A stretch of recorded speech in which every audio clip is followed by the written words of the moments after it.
usually turns out that they are caught with some fuckboy behind the scenes, right? Or they get reported to the media by the male prostitutes that they pay for. It's like they are clearly just hating themselves when they hate. And it's not to say that the hate wasn't born of people who were straight, just finding some other to demean and belittle, but it's just that it becomes such a harsh, doubling down and tripling down and quadrupling down from these like assholes that happen to both be the hated minority and narcissistic enough to just go like try to flip the script and just utterly deny that they are a part of that minority. Hello? Dude, it's not just Republicans. There's a lot of it. I don't know why people think that. Like, there's a lot of people on the left that are minorities, meaning non-white, non-world-saving people that don't contribute to homosexuality. They tend to be religious, right? And they have these views. It's not just one thing. I mean, if you don't know that, maybe you should fucking kind of surround yourself with people other than just people in your own group. There's a lot of people on the left that fucking venture into other rooms in the hallway. You'll hear it yourself. They fucking side with the left, right? Especially people that come from other countries. And they don't subscribe to homosexuality at all. And they're also not Republican. Yeah, that's a valid point. I mean, technically, it's still a conservative position, but yeah, I would say there's definitely that as well, where it's like the racial minorities aren't necessarily enlightened collectively when they vote for a liberal party along those lines. It's just I know I still find like the loudest people tend to just be self-hating in a lot of these issues. Or have even had a gay experience, a gay act, participate, may have just had maybe enjoyed it, but now having a reaction that, oh, I don't want people to find out, I don't need people to find out, so let me just hide this with my... Exactly. You got to be completely in denial. And you know, I'm not even going to deny there is some semblance of that in how before I ever learned about human sexuality and understood it clearly, I was hateful towards homosexuals, but all in the light of me utterly like fighting to deny any claim about me that I'm a homosexual, because when I grew up as a kid, if you were gay, you'd get the shit beat out of you. So if someone accuses you of being gay, you're utterly scared that means someone's going to come beat the shit out of you. So you deny it. You have to argue against it and just utterly fight it. Now, it's easy. It's easier, I guess you could say, like when you actually are straight, but it doesn't take away like, hey, don't beat the shit out of me. I'm not this thing, you know, I don't want you to think I'm this thing that you think justifies beating the shit out of me. And so you're going to argue it tooth and nail, regardless. Wait, Steve, are you gay? No, I'm just pointing out that I can at least, I can sympathize with these self-haters to the point, like knowing I was, as a straight kid, utterly fighting and denying any accusation of being gay, because it would mean I'd get the shit beat out of me if I were gay. That was the implication, you know, through those high school and junior high rules. Yeah, I agree with that, because like when I was in high school, there was a gay dude, and I thought he was pretty cool. I thought he was like whatever, he was chill, you know. And I thought he said a couple of funny things also. But the thing is, I couldn't really associate myself with him because I was scared of being labeled as a gay person. So it wasn't my personal hatred that kept me away from him. It was my how do you want to say it? My social status that I was more concerned about. And so that's what I was protecting. Yeah, it's fear. It's scary. It's kind of scary because, some of these people are really hardcore about this anti-gay stuff. And you don't want to come across this, I used to have a couple of homeboys that were really anti-gay. If they found out anybody was gay, oh boy, it was on, And it was no joke. We weren't talking about just calling them gay or anything like that. They were like fisticuffs, This was serious for them, So. And I hate to... I hate to have to say it, but it's the truth. Like, I helped to perpetuate that narrative out of my own self-defense growing up. Yeah, exactly. You were just protecting your identity, but by doing that, you were kind of supporting that anti-gay. You allowed it to perpetuate even further by.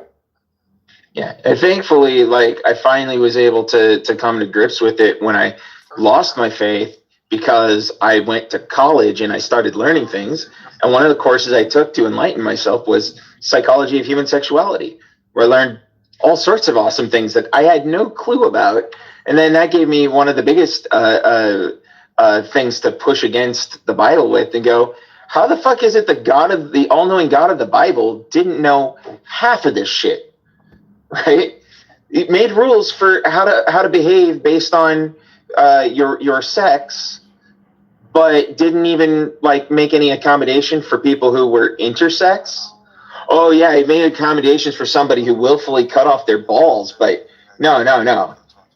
He didn't make accommodations for people who were born with neither balls, testicles nor ovaries, and their role to play. Everybody else gets a role, but why is it this all-knowing thing would forget that part? Well, it certainly fucking didn't know shit. Because it wasn't a god. It was a bunch of stupid sheep-herding fuckers. You know what I like? I like that the era of fuck around and find out is upon. Having worked law enforcement in the Seattle area for about 8 years, the fuck around and find outing is definitely upon. Like, if you want to pick a fight and try to beat up, a gay person or a trans person, you better be ready to have your fucking eyeballs gouged out and your balls ripped off. Because they won't allow themselves to be beat up anymore. Which is fucking awesome. I think these bigots should just line up and mulch themselves on the front lines. But I think they won't. I think they're actually pussies, and they'll just sit at home typing away at their keyboards, hating from a distance. Because the fuck around and find out in it. Bro, you're so right, because what was it? This was a while ago where I saw an article where, I don't know if you guys have heard the story where the two men broke into a house to rob them, and the owner of the house caught them, and he trapped them, and he kept them as slaves for a couple of days as his own personal sex slave. Oh, shit. Fuck around and find out. Yeah, so fuck around and find out right there. Yeah. God. That's some Pulp Fiction shit right there. Wait, what did this happen? I was gonna say, that's literally like Pulp Fiction. They gimped us. Where did this happen? It is Pulp Fiction. He literally had them tied up, bent over, and just went at it with them for days. I think it was 3-4 days. I'll look up the article. I swear it's true. It's been. No, I can believe that. That's fucking hilarious, bro. He probably fucking, what's it called when you fuck entrapment? Probably left some bait out, some fucking open door and shit. What a fucking strange world. Yeah, but that's breaking and entering also. So I don't know who how does that tip on the scales of justice? Looks like he broke and entered something too. Just a person.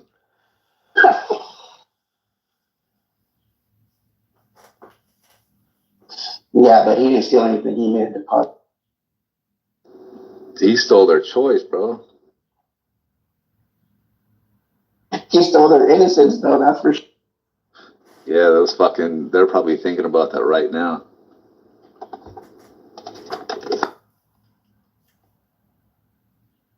Well, I hate to be the bearer of bad news, but can you guys hear me? Oh yeah, there we go. It says that it was a fake. It was a tabloid that published that story. No way! Oh, I wanted that to be true so bad. Let's just say it's real. Fucking scared. Yeah, I was gonna say it would have been better if he just paddled them. No, that shit was fucking funny, dude. That was.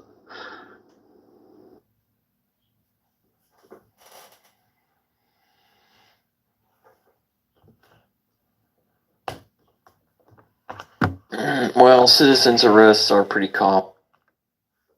So, the tabloid emerged from some other phenomena that were.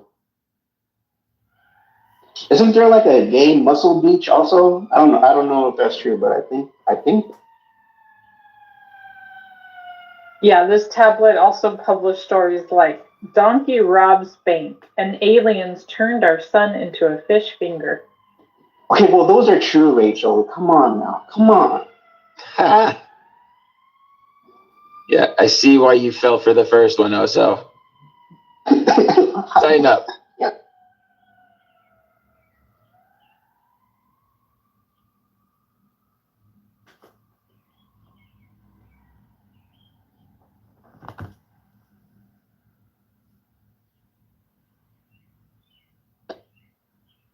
Yeah, I wasn't really good at Snopes back then, so you know.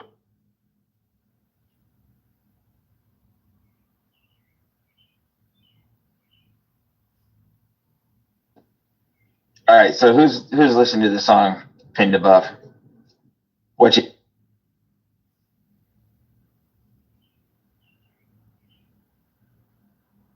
Oh, I haven't yet. Because like I don't like listening to stuff while I'm in a room. Because it's like distracting.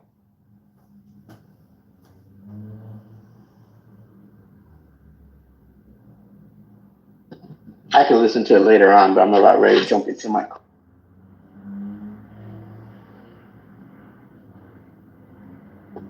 Actually, funny enough, I've been starting to work out some of the controls where once in a while I can set my phone up to play play like YouTube in the background or music in the background while being in Clubhouse. Just kind of rare that the setup works just right, but sometimes I'm able to do it because like Clubhouse gets treated like a phone call, and the media is like a different volume setting. I hate that about Clubhouse when like somebody posts a link like and you're trying to listen to it like without leaving the room. Like I have to like decipher over what's being said.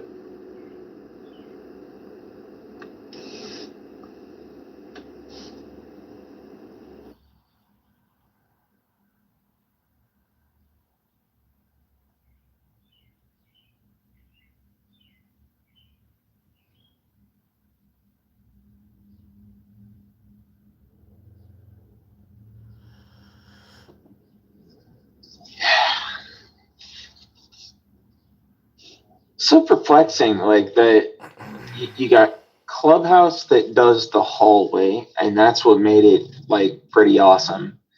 Like able to just meet up with people socially and find people.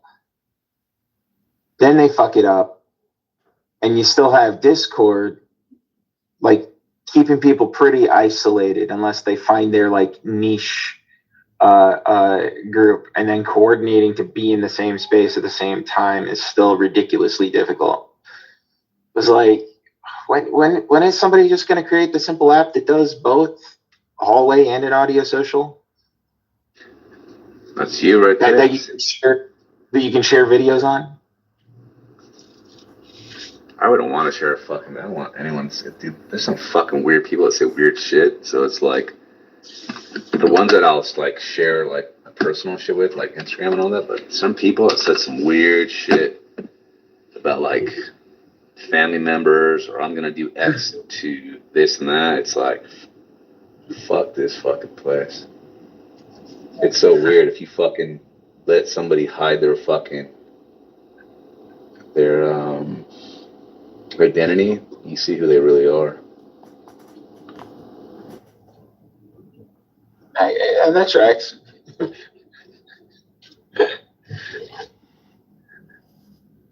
I certainly hide mine. Yeah, I mean, I don't blame you. Yeah, because seriously, there are things that like with the whole issue we were talking before, or that we brought up before, the whole Israel Palestine thing, right? I remember a long time ago in Alfonso's room, you had something that said space juice. Yeah. Oh my God, I got in so much trouble. I still like whenever I see the Jewish community in an uproar over something stupid on Clubhouse, I pull up that same space Jews meme or Jews in space. You like the shit though. I was like, but no, I remember it was like I didn't really know what it was. But then I found out later on it was the Dave Chappelle thing. But yeah. I remember they made a big fucking deal about it. The image isn't from Dave Chappelle though. The image is from Mel Brooks. Yeah, Jewish director. Saying something like that, and he was a Jewish guy or some shit. Yeah, he's a Jewish director, classic comedian, and Dave Chappelle once upon a time worked for him on Men in Tights. Yeah. So it's like, okay, there's lots of connections to be made here. You go ahead and insinuate the most hateful thing you can out of what Dave Chappelle's saying. He obviously didn't follow through with what he's saying because he wanted to insinuate something, but not outright say it. But still then, is really the way to react to that cancellation? Or would it not be better to just call him out for being vague? Be like, what are you, some kind of a coward? You can't just tell us what you're really trying to say?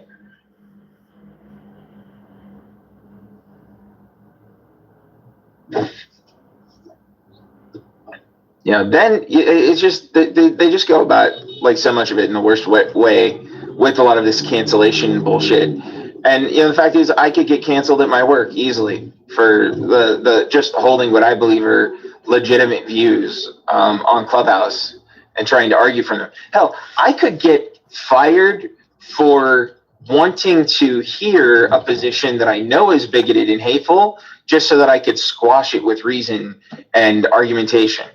Right? I can get fired just for assisting with the platforming of a fucking moron. Right? And also, like the other day, there was something that was like really occurring to me. It's like it's so fucking hard to even talk about solutions for hate, because as soon as you start to like just talk about actually trying to solve the problem in realistic, applicable ways, you start saying the stuff that people think is a dog whistle for something else.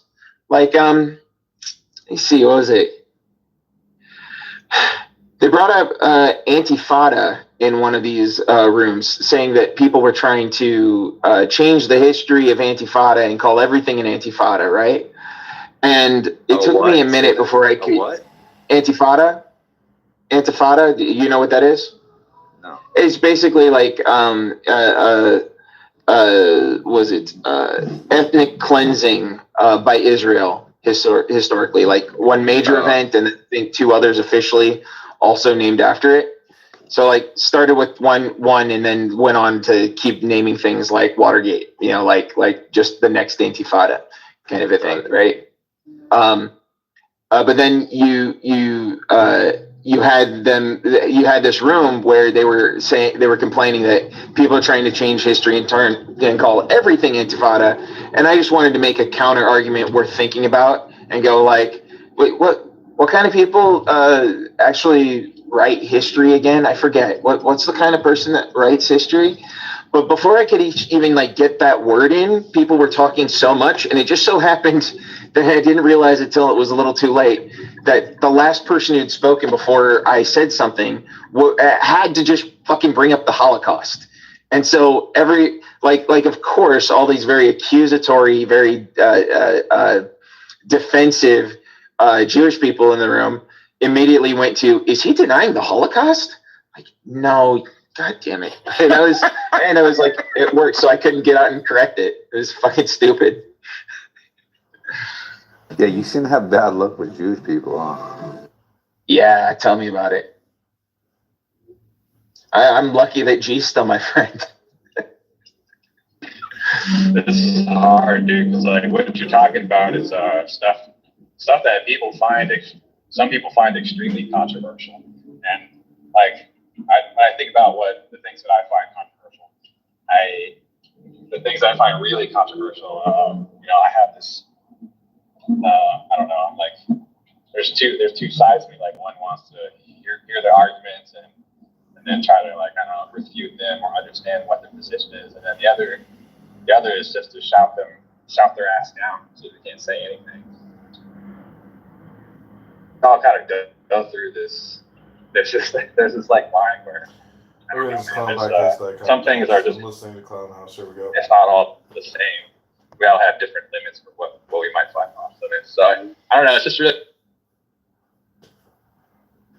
No, I agree. It's just the thing is you have to work charitably in these conversations if you want to get anywhere, right? If you can't be charitable in how you're interpreting what people are saying, then you're just going to be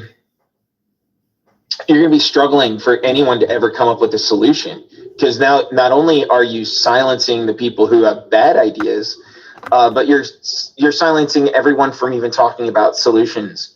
In fact, that was the thing I was trying to talk about. I forget if it was the same room or at least like a not too separated similar room on like Jewish Israel Palestine thing, and there was a thing about like the question, and I was someone else brought it, like it was a Jewish person that brought up this concept of the big question, right? That's on the table. And I'm like conflicted in that I want to mention of like, it's like, so it's a question of what to do about, I wanted to bring up, how do we, the question is, how do we, understand why so many people desperately, specifically hate the Jews, right? And I forget if it was like I was nervous or if like it came out in this way, but it's like came out as the Jewish question in some way. And I'm like, okay, wait, no, that's not the same question. it's something completely different. Well, like to even like ask the question, right? I'm trying to go, okay, why is it that you've like, because a lot of the narrative, right? A lot of the propaganda on the Jewish side of things is they're the most oppressed. They won the oppression Olympics. Nobody's been oppressed more than the Jewish people. And I go, okay, so well, then let's talk about the question of why do you suppose people hate the Jews so much? And then you get to like just opening that up as a conversation for Jewish people to answer. They're immediately like suspecting you of implying that it's all of these hateful reasons, right? But that's not what I was implying at all. It's just like if you really think you're that hated, doesn't it at least come from something? At least say, okay, propaganda and campaigning against Jews. That's why the Jews are hated. Something.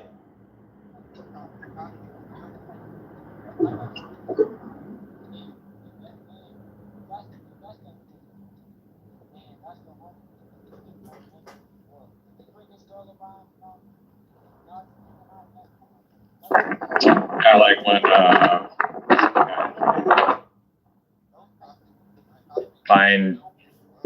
Pine Doug or whatever the fuck his name is.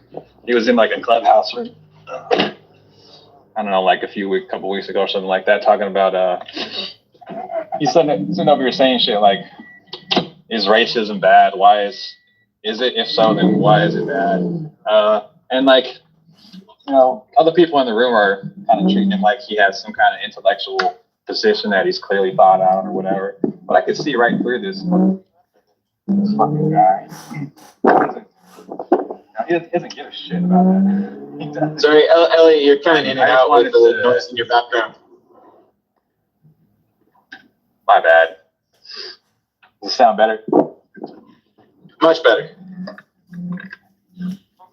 Okay, yeah. Yeah, I feel like, you know, somebody like representing their racist views as if they're like, and we're supposed to, and I'm supposed to like give him the time to say his hateful things. You know, like, you know, I have trouble with that. I gotta be honest with you guys. But like on the other hand, like if somebody's just genuinely confused, they don't understand something like why is racism wrong, or you know, that's a different story. But with somebody like Pine Creek or like Sugar Belly, who they fucking know better, you know, they know what they're doing. They know exactly what they're doing. You know, I don't think those people like deserve to speak.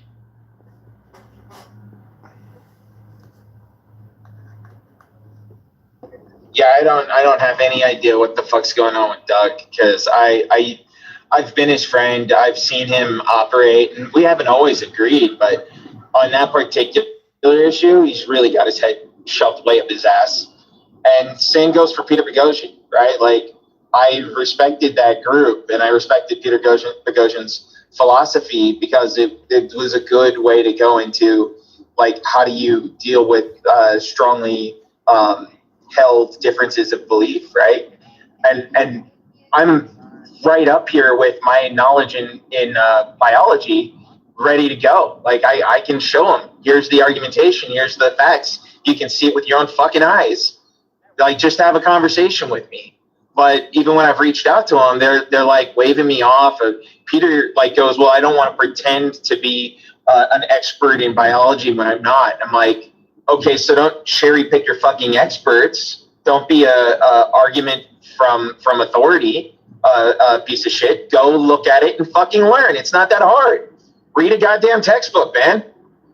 Confirm or deny what I'm saying by looking at the facts. Wait, wasn't that your guy? Wasn't that fucking, what was that called again? Yeah. You and I had a big argument over it. And here's the thing. I think even some of our Peter Boghossian. Street epistemology.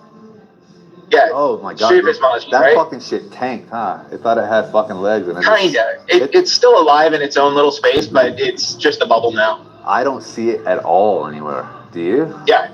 No, there's a Discord for it. No, it pretty much died out. That one guy, Anthony Monobosco, was like kind of the head guy because he was doing a bunch of videos, but then he just stopped. They try to go corporate. Yeah. They try to involve it in like corporate areas. They're like, shit, guys, maybe we have something. And then, but what, Steve? But what happened? Like, why did you? What's the disagreement you have with them? The trans issue. Like, Peter Boghossian is pulling all sorts of like bullshit arguments on the trans community, and I'm like, hey, let me correct you here. Like, you need to understand that sex is not binary. That in biology, it's not fully binary, and he understands well enough. I think, just like Sugar Belly the other day, intersex exists, but like it's just complete dumb fuckery.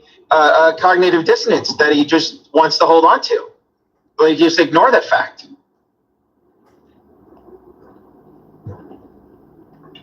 Yeah, I remember. And so, yeah, you and I. 16. Oh, my bad, Steve. I was just gonna say, because like, remember, Mike, you and I, we had our strong disagreement with on street epistemology. I still actually think it's a good methodology. But I think I might have even been holding back, or at least owning when it came up that like Peter around that time when we were debating had really lost his way on a couple of accounts. I still defend him in his book, like his premise of that, you know, it's like the way he defines faith is just the way he defines faith, and the things that he sets out to do as an atheist are still pretty valid, even though you know, the anti-Peter Christians would be like, oh no, he already spilled the beans about how he's got a hate for Christianity. I'm like, it's not a hate. Like, you're genuinely invalid in your arguments, and that's all he's calling out. Well, I like the fact that you can go against somebody that you like. That to me tells me that you're a little bit more real. Because sometimes people fucking can't do that. So good for you.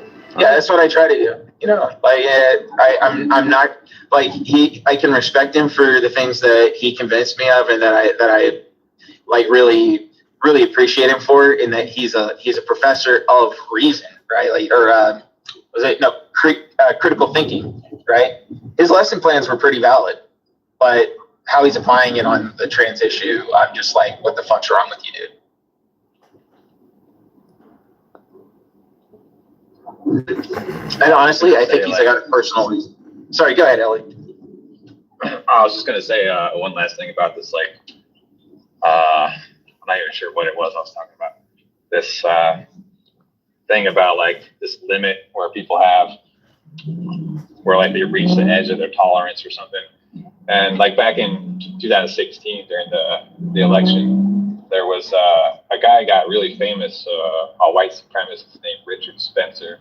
And so like the news media would have him come on like have interviews with him so you could espouse his racist views and how his racism functions specifically for himself, you know. And like it's that kind of stuff that just doesn't deserve any attention at all. They don't deserve to speak as far as I'm concerned. But it gets a little different though. Like for instance, if you're talking to a Christian who thinks that atheists have no morals or they're just like they're the lowest of the low scum, you know, it's a little different, you know. I don't know. It's kind of tricky.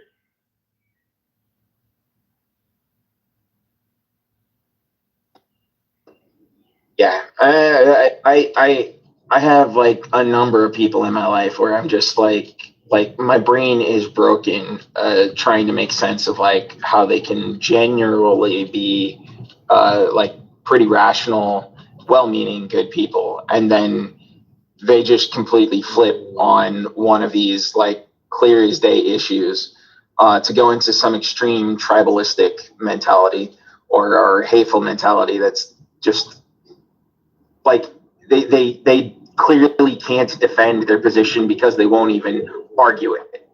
They won't even have the conversation with me. That goes for the trans issue. That goes for the Israel-Palestine issue. It's for a while been with Christians that I know, even though ones I really like and appreciate. Just like the compartmentalization, cognitive dissonance of it all. I don't get how like a well-meaning person can be so inept and unwilling to just make a much-needed correction in their reasoning, like just an obvious correction that, by all accounts, from all other directions of how they analyze and perceive like the right way to behave, like this one little thing doesn't make any fucking sense for them.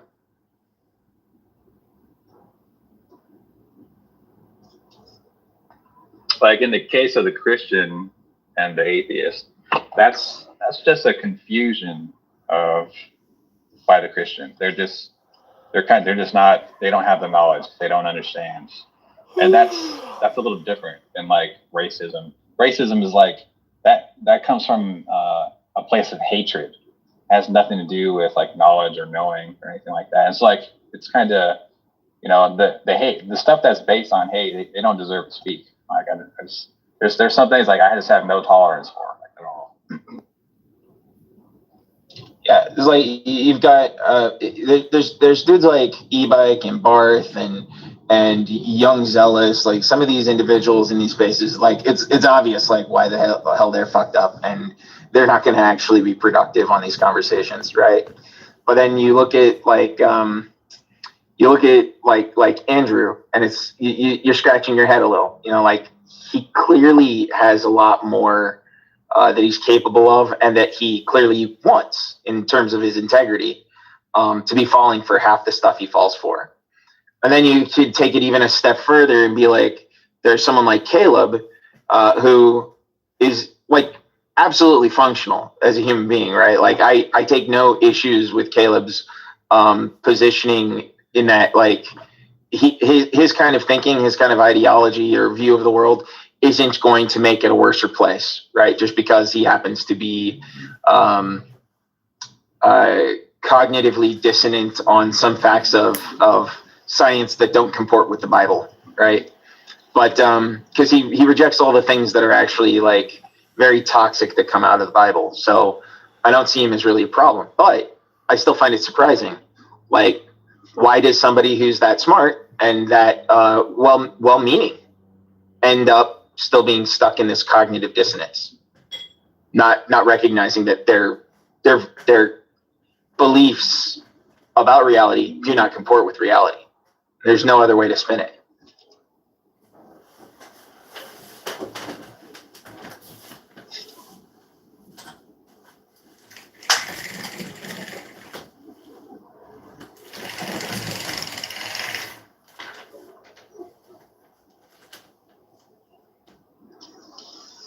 you guys happen to when that room yesterday, that trans room yesterday started? That guy MJ, I guess it kind of started with him, and he was like freaking out because about language, like it's affecting the English language, it's changing the English language, and he can't lie because he's a Christian. It was like, do you really think these are good reasons? I hated that Sasha like owned the stage with MJ there, because I'm like, I got there a little late to the party, and MJ had to leave soon after I got there. But I'm like, if there's any validity to these claims that MJ has integrity, I would have wiped the floor with him on the topic of trans. But Sasha was just, fuck you, you're a douche. Like, really? Like that's all you got is just insulting him? And then he's got the N-word in his PTR, and Andrew was just letting that go. Like, what are you guys just here to be goofballs, or are you actually talking about an important topic here? To be fair, there was like, hateful things being said on the other side too about trans people. So like on the one hand, you shouldn't allow people to say stuff like the N-word. You also shouldn't allow people to say the disgusting, hateful things about trans people. And like, why you get one to pass and not the other? Like, I don't understand that. So I will grant Sasha the she pronoun, but I am in no way convinced that Sasha is for real. Right? Sasha is way too much of a troll and not even really doing anything to hide that. So it makes little to no sense to me to actually honestly believe that Sasha does identify as female. But if Sasha says they identify as female, I'll give them the she pronoun. It doesn't matter to me, right? But to take that individual seriously when they weren't giving valid arguments and they were just being like disgusting, if nothing else, I'd remove them just for being such a poor representation of the trans community, to be speaking. That's kind of tricky because there's, you could be having a conversation with somebody who's just, their views are like the polar opposite of yours, and it's like a really controversial topic, and the things that they might be saying just would be, they're hurtful to you, but on the other hand, like, you want to have a conversation about it, so you have these two competing, like, I don't know, desires, I guess. And it's like a hard balancing act. I don't know if that's exactly what happened there, but that happens all the time.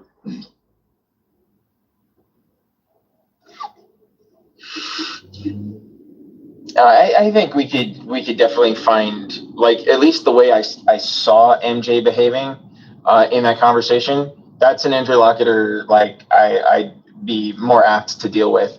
I hate that he got replaced by Sasha, right? Because Sasha was just an utter twat. Like, she had no fucking argument whatsoever that she brought to the table, let alone a valid one.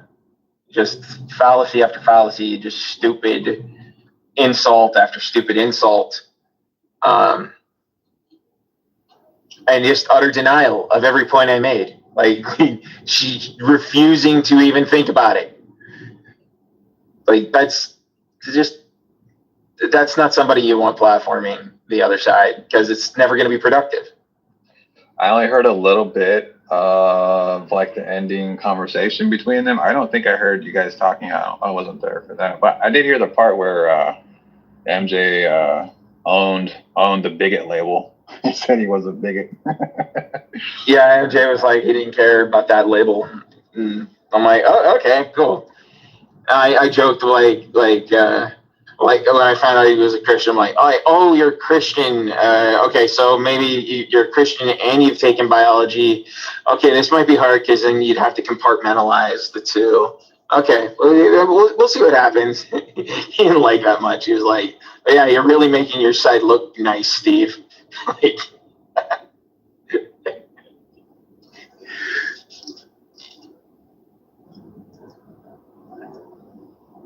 no, but it's fucking true. Like, if you understand biology, if you understand evolution, it does not comport with the Bible. There's no heads or tails about it. So you're gonna have to pick one. Like, I don't understand why people think that that's like no biggie.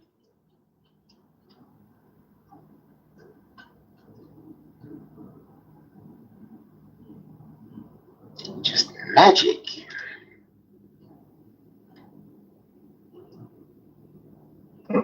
There's people who they know the science and what its implications are, and they accept it.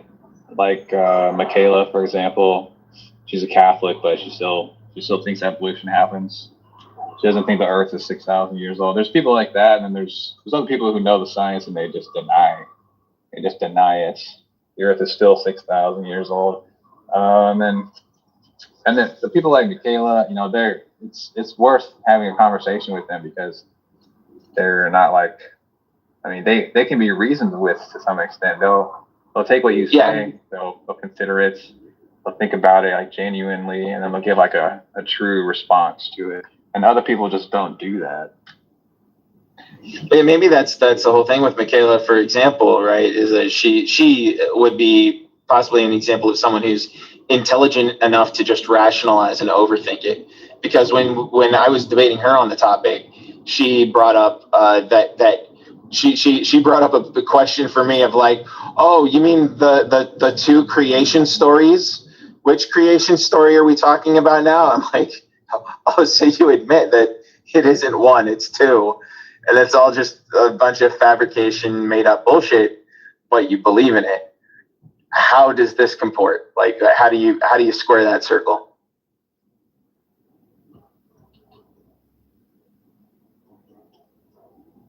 Yeah, I think Catholics are probably gonna be more willing to accept evolution. I think like I went to Catholic school and all that kind of stuff, so I was taught in school. As opposed to maybe somebody who was brought up like evangelical, where they're probably told their entire life that evolution is from Satan or some.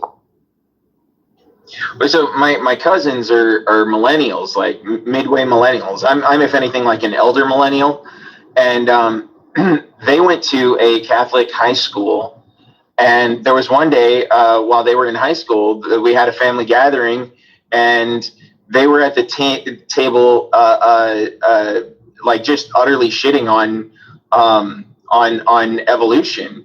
And this was like shortly after I had taken I started learning evolution through my biology courses, and I had started leaving my faith because it didn't comport with reality based on science, right? And I'm like, wait, what are they teaching you? I thought they were pro-evolution now. Which is it? Right.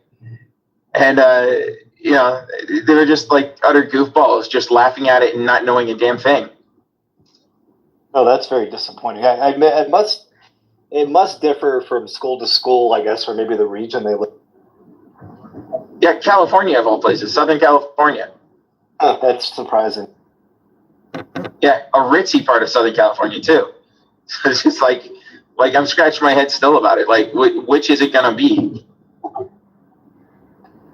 Like it's kind of a mixed bag because, like, on the one hand, like, yeah, I feel like Catholics are more kind of open-minded in the direction that Jewish people are, where it's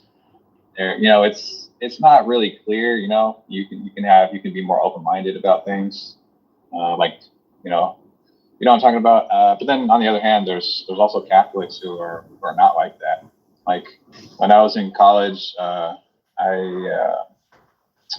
was on the tennis team, and the coach asked me to be like his assistant, and so he had me working over at a nearby school, and it was a Catholic school, it was a private Catholic school, and so like I'm teaching. It was an all-girls Catholic school, and as I'm teaching, these young kids like how to play tennis and such, proper technique and all this kind of crap.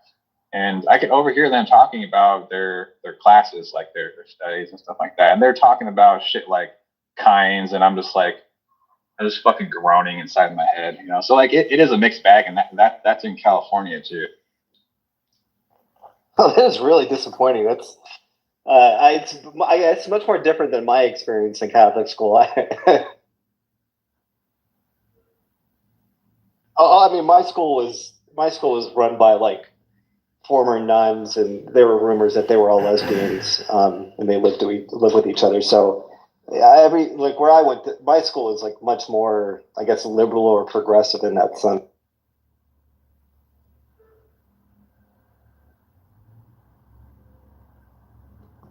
Yeah, they were at the time I was working there, they were constructing a new like science wing, so they're adding like new buildings, or maybe they were just renovating or something like that, you know. But I can only imagine what goes on in there now. Wow. Well, I mean, this experience you guys were talking about, this really kind of changed my point of view now about Catholics. I don't know, but like generally, it does seem to be the case that most Catholics are they're like Michaela. They're much more open-minded about things. Like they may accept evolution is true or like does happen, you know. And I think that's the case with most Catholics. They're like more lenient about like homosexuality and such.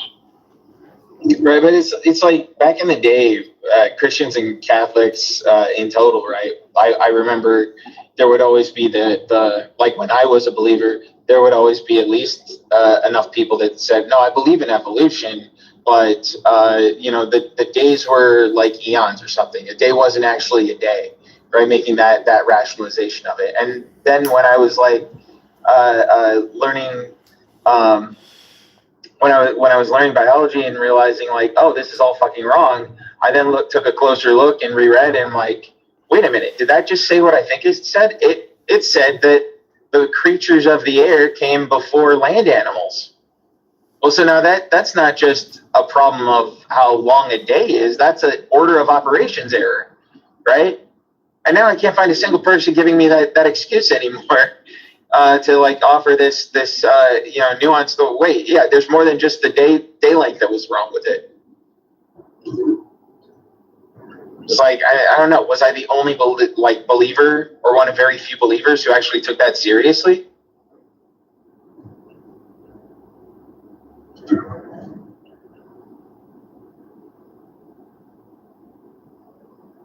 Wait, I was reading something. You said that took what seriously? Like when I was a believer and I made the excuse like, well, maybe a day isn't quite just a strict day, right? I took that excuse for believing that the Bible could still be true seriously, right? But then when I took a closer look later, as I was questioning it, I go, well, now it's got the order of operations wrong. Well, that's not something you can make sense of or rationalize. Creatures of the air coming before land animals, like there's no excuse for that. There's no way to say some all-knowing God just said that poetically to mean the actual fact that that in some roundabout way trying to say no, there were land animals and then some of them evolved to be birds and bugs. Like that, you just don't get that from those words. It's irrational to use those words to mean the facts of what really happened. Like you can make the stretch of maybe a day's not a day and it just was poetically driven at, but no, order of operations does not have that same excuse. Like getting the order of operations wrong is like absolute proof against the Bible. Like you've got this creation story there for a reason to tell you how things happened in order of what happened first, followed by everything else, and then you look back at the actual facts and you see the order of operations wrong. That's proof that the whole fucking thing is wrong. There's no all-knowing God inspired or influenced this work in any way because it's wrong. Yeah, I mean, I was told that it was like metaphorical or poetic, and that God was just trying to speak in terms that the people he was speaking to could understand. And when I got older, I was like, well, I don't think it's that difficult of a concept to understand. Like what God created when and the order it was created in. Like, why did that need to be in poetic terms because the people couldn't understand it? I'm like, unless you're claiming that these people were real stupid and like couldn't follow like that. Yeah. Why would that even be a simplification, right? Like earlier primitive people had boats, at least, right? You get on a boat and you go out far enough into the water. Do you still see birds? No. It makes perfect sense that you see a lot of birds in trees. Maybe they were first, there and just put in the trees at least, right? But they were on the land first, not like in the air before there was land.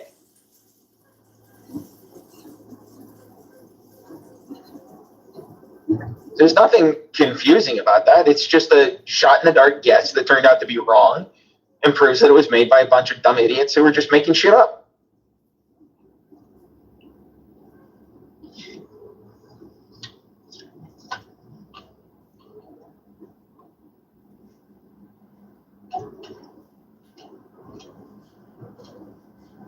Yeah, and I mean that alone, like, it should be game over. Like, by the same standards I held as a believer, that is fucking game over. It's done. Bible disproven. But for whatever reason, that's still not enough for a lot of people. Yeah, it's just an allegory, Steve. It's just an allegory. Allegory of the cave is just an allegory.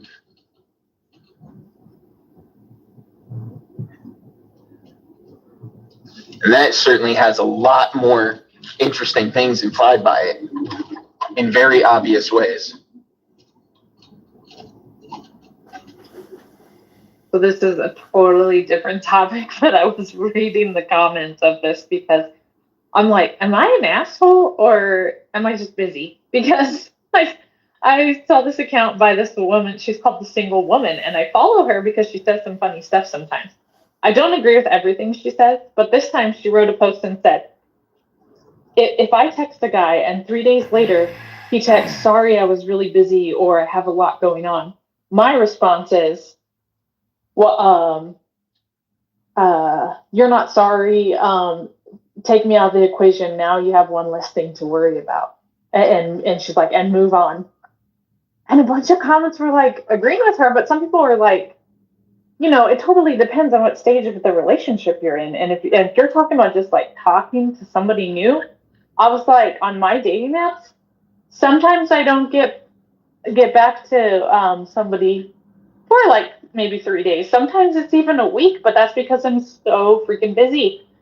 And I know I'm in the middle of talking, so I've told her before not to do that. But anyway, I'm like, is 3 days like not cool? Like, should I be getting back to people sooner, or like, because I feel like I'm a super busy mom. I have a day job. I also, like, if I'm dealing with depression, I don't feel like talking to people, and I'm, I don't know, but like, what do you guys think? If like you were texting me and I like 3 days later, it was like, I'm sorry, I'm super busy. Like, how's it going? Well, would you think I was an asshole? I think it's a female privilege where most guys usually have to let that go. Like, not that it isn't warranted in its own way, like how things just happen to evolve to be this way. But yeah, like, when women have more reasons in instincts to like prevent unwanted pregnancy, right? While men have other motivations where unwanted pregnancies will still benefit their genes, so they're not exactly inclined to prevent unwanted pregnancies or do much to, in fact, do a lot to the opposite, towards the opposite. And so when that translates into like relationship building and dating, yeah, a guy, it's hypocritical for sure, right? But it is just kind of like the way it is that these women are in a position to go, they don't have to care. They don't have an instinct to actually care enough about a guy to be okay with him leaving them hanging for 3 days. But you could bet your ass they'll do it without a second thought and expect the guy to not think they're an asshole whatsoever. And most guys won't. They'll just be desperate enough sexually to be like, okay, I guess we could give this another chance. it's frustrating that you left me hanging, but I guess we'll try. But I'm talking about to like still make something. at Maybe the it was very just an honest beginning mistake. when like you haven't even met up yet, and you're barely talking. Yeah. Like, well, I don't know, because when a guy leaves me and tells me, like, he comes back later and says, "Oh, it's real busy," I always give him. I don't know. Maybe I shouldn't. I always give him the benefit of the doubt because I'm like, I do the same thing when I'm really busy, and I don't mean to just leave him hanging. It's just, sometimes when you're, I mean, those kids kind of know, like, you could literally be about to text somebody and your kid will do something that needs like your immediate attention, and then you forget, and then you get busy, and then, you know what I mean? Like, I don't know. No, I don't think so. you're right. I always give guys the benefit of the doubt because I'm like, I can do that at times too. I think that's I don't think you're an asshole.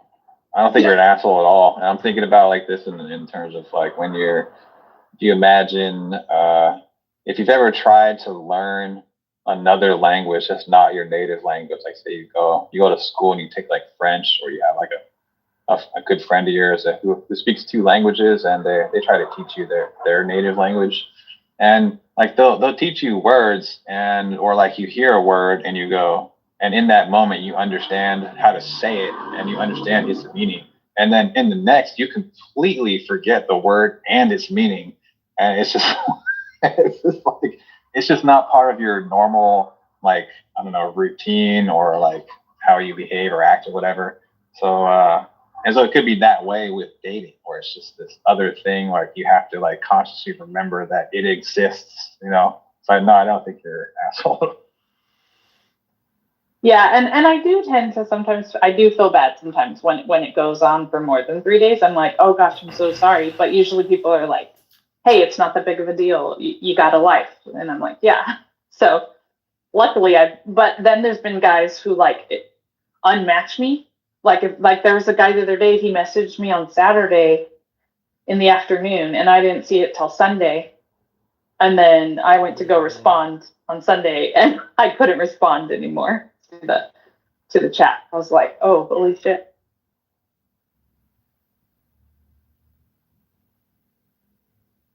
But yeah, and then some people were like, nobody's ever that busy. And some woman posts on there and goes, look, I'm a grad student. I have 2 jobs. I have kids. I volunteer this. I do that. And she was like listing all these things. She was like, so I can't even talk to my family on the regular. But she does casually date. And someone told her, look, you find time what you want to find time for. And she's like, geez.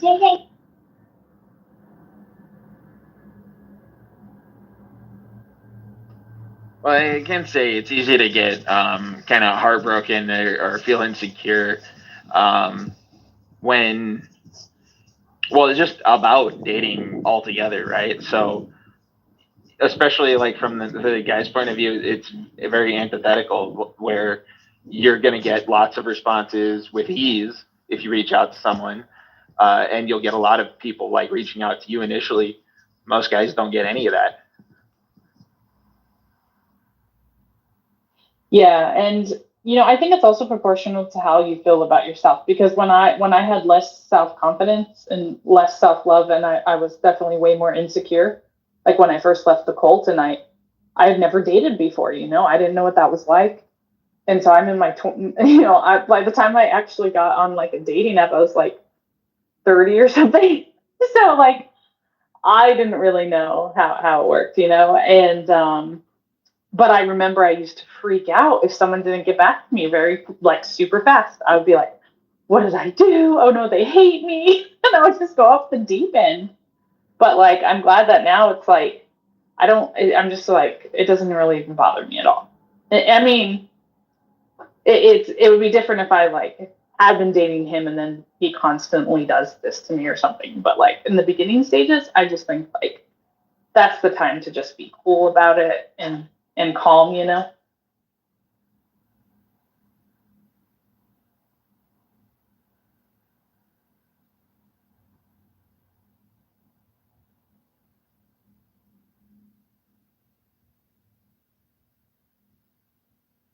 But yeah, anyway, thanks for indulging me with that question. I just think, I don't know, maybe dating would go a lot easier if we gave each other more benefit of the doubt and understanding and patience in the beginning stages than just like writing somebody off because they didn't get back to you in your allotted time space that you think they should or something. I agree. Yeah, like I think that's a lot more functional, right? Is just to try with the benefit of the doubt.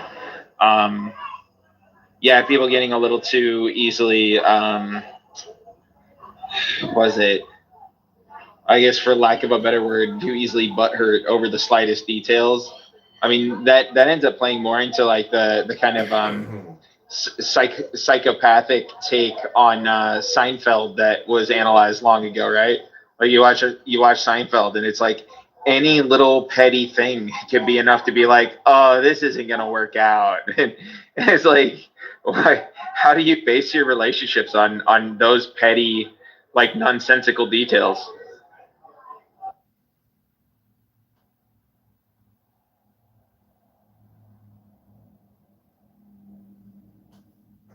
Myrna in the chat. The Cole stats and averages from ChatGPT. That is funny. I should I wonder what ChatGPT.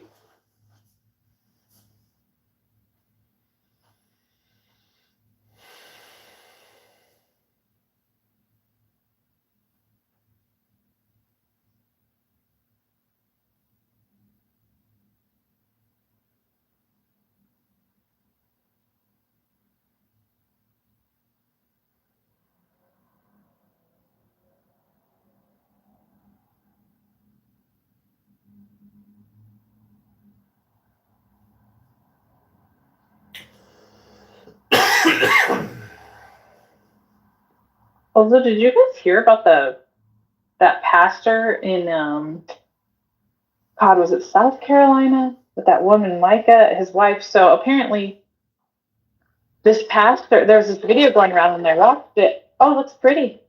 Here, go over there for a minute. Good job. Okay. No, this pastor goes to give a sermon, right? And then, like in the middle of the sermon, he stops and like announces to everybody that his wife died by a parent self-inflicted suicide, and he starts talking about, you guys all know that she was mentally ill, blah blah blah. But then I read this long post where someone was posting all the creepy sermons that he threw out.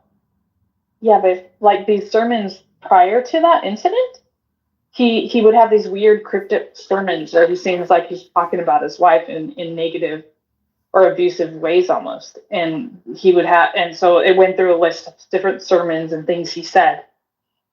And that he seemed to be laying the clues and always trying to lay the foundation as if she's crazy. And then when he got served divorce papers, and I guess prior to that, his wife was telling her family members, and she actually went to the police before, that she was suffering abuse at his hands. And then he goes and has this sermon, and then like in the middle of it just announces her death. And it sparked this investigation. But the family is saying there's no way it was suicide. But the medical examiner just released the results and said that it was. So yeah, it's a wild story.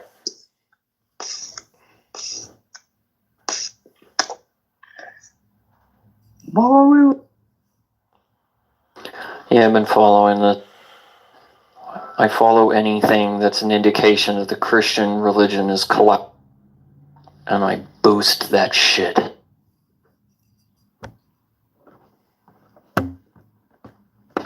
Yeah, that fucking douchebag was served papers recently. Yeah, divorce papers, right? That's what you're talking about. No, I mean a subpoena.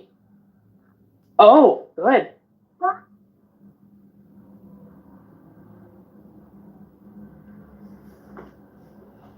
The funny thing is that this is actually rife within the church. Abuse, child abuse, spousal abuse by pastors who think they're untouchable. And then they're mugshotted by their county sheriff's office and they don't look pleased. Why am I persecuted? I'm telling you, these fucking idiots will beg for rudeness. compared to the reckoning they face in like 15 years when their own children abandon. They'll be like, please come visit for Thanksgiving and be rude. You can talk about atheism if you want. No, you two shitbags. I'm not visiting you for fucking Thanksgiving. Don't call me, don't talk to me, and die alone in hospice care. I cannot wait for this. I'm very excited. This is already happening, by the way, but it's going to accelerate.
Benji.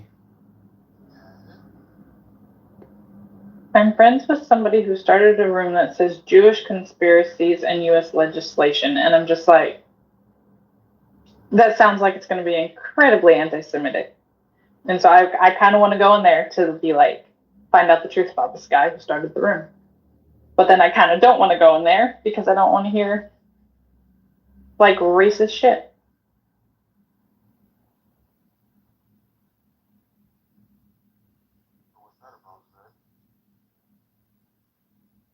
Hello?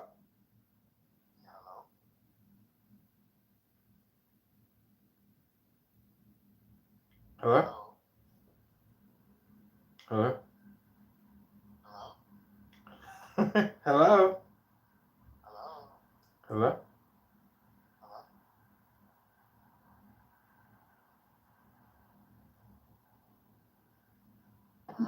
What were you saying? I couldn't catch that. Hello? Oh, I was just saying I'm friends with this person, or I was, well, I don't know him that well, but I apparently am friends with this guy who started a room called Jewish Conspiracies and U.S. Legislation, and I'm like, I'm tempted to go in there because I want to know, like, is this like an anti-Semitic person or a racist person? Because that title just